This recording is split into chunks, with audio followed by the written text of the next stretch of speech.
Trata-se de um processo, uma queixa-crime, realizado por uma servidora pública estadual, uma professora, que na ocasião ela estava lotada na condição de diretora de uma escola estadual, e o que aconteceu?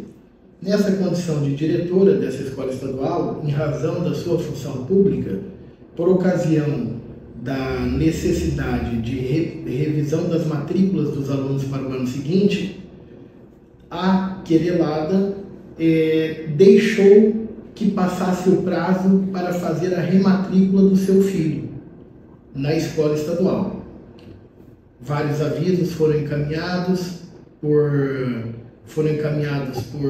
avisos no caderno dos alunos, por mensagens de WhatsApp, por ligações das informações que tinham na escola, e mesmo assim a querelada deixou passar o prazo.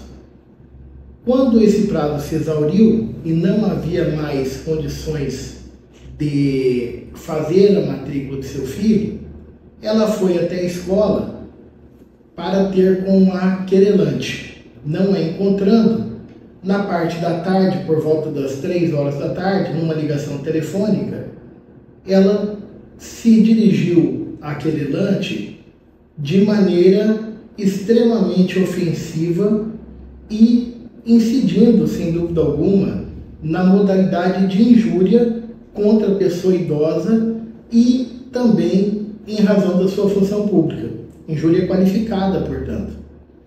As palavras que foram proferidas por ocasião da ligação são das mais violadoras da moral de qualquer pessoa, e sim injuriosas. Peço licença para fazer referência.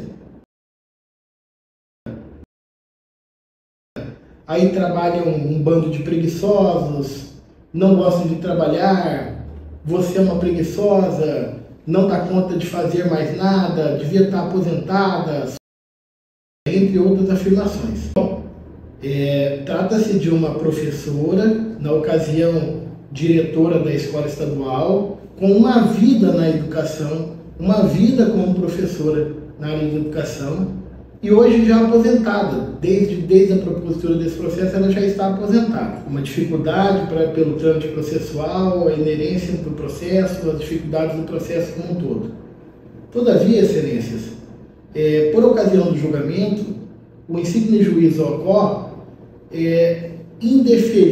julgou improcedente a queixa-crime, reputando não existirem provas da prática desta injúria ao qual eu me referi a Vossas Excelências. Para concluir que não havia prova da prática da injúria, o eminente juiz de primeira instância, quero crer que incidiu, e de fato incidiu, que inclusive induzindo esse eminente tribunal em erro, e por isso nós estamos aqui para fazer a sustentação.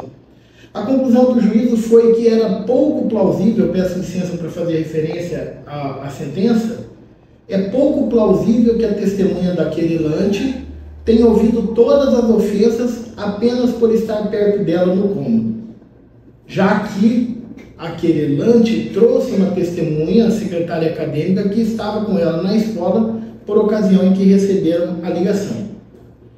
Este é uma hipótese, esse é um caso que essa queixa-crime deveria ter sido julgado procedente, deveria ter sido condenada a querelada. Houve uma má valoração probatória. Data máxima vênia ao entendimento do juiz monocrático. A sua presunção de que a testemunha não teria tido condições de ouvir as ofensas que foram proferidas pelo telefone é uma presunção do magistrado que não passa pelo crivo da melhor análise da prova dos autos. A testemunha presenciou o crime sendo executado. Ela estava na sala, no mesmo ambiente.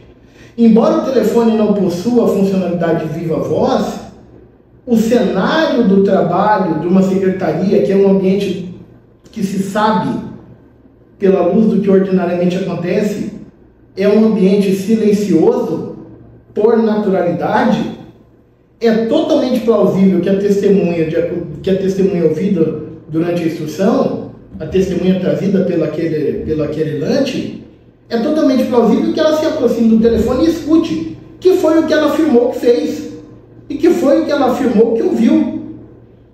Logo, desmerecer um depoimento compromissado pela verossimilhança que não se atribui a ele quando a lógica do que ordinariamente acontece diz o contrário, data máxima vênia é má apreciação da prova, data máxima vênia é erro injudicando.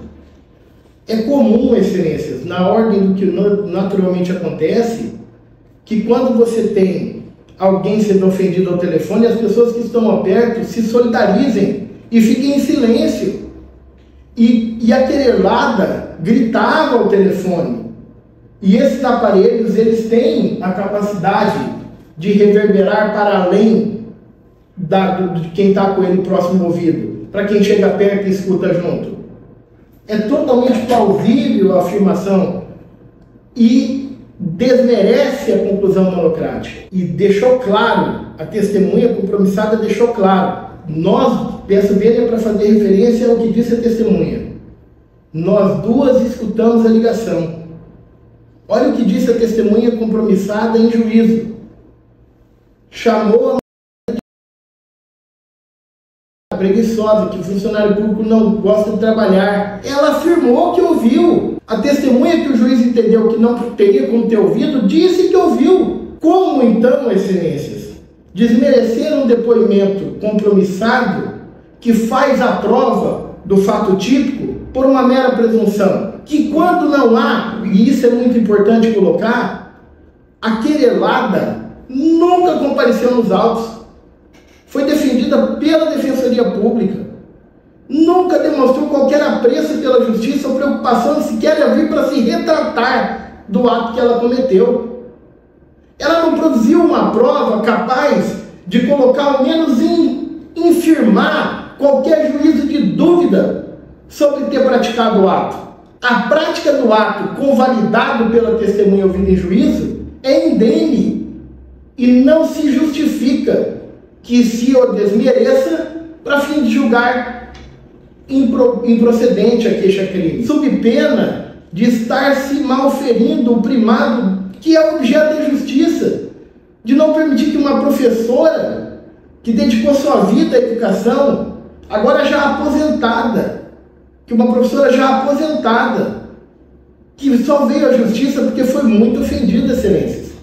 Não é comum, a gente sabe que a lógica do que ordinariamente acontece, não é comum que servidores públicos achacados em situações como essa, que infelizmente se repetem muitas vezes, não é comum virem à justiça, promoverem uma queixa-crime, e só o fazem porque sabem o quanto foram aviltados. Então, esse julgamento de primeira instância, data máxima vênia, não andou bem. A lógica do que ordinariamente acontece desmerece a conclusão do magistrado. Se a testemunha disse que ouviu, por que presumir que ela não tem ouvido o que ela disse que ouviu? Que interesse, que razão ela teria para vir em juízo mentir e falar que ouviu algo que ela não teria ouvido? E o pedido é de que seja julgado, provido essa apelação para fins de condenação da querelada, sucessivamente que se ao menos conceda a gratuidade, o beneplácito da gratuidade da justiça à querelante, porque ainda foi condenada a pagar honorários suplementais da Defensoria Pública. Instado a conceder a gratuidade da justiça em sede de embargo de declaração, o eminente juízo se negou a tanto, afirmando que não houve a prova. Todavia, foi juntada uma declaração de insuficiência firmada pela querelante. E a míngua de prova em contrário se presume como veraz a declaração firmada, além do que, ordinariamente se sabe, uma professora aposentada, os salários e rendimentos não permitem litigar em juízo sem prejuízo do sustento próprio. Então, esse é o pedido, excelências. Muito obrigado, essa é a sustentação.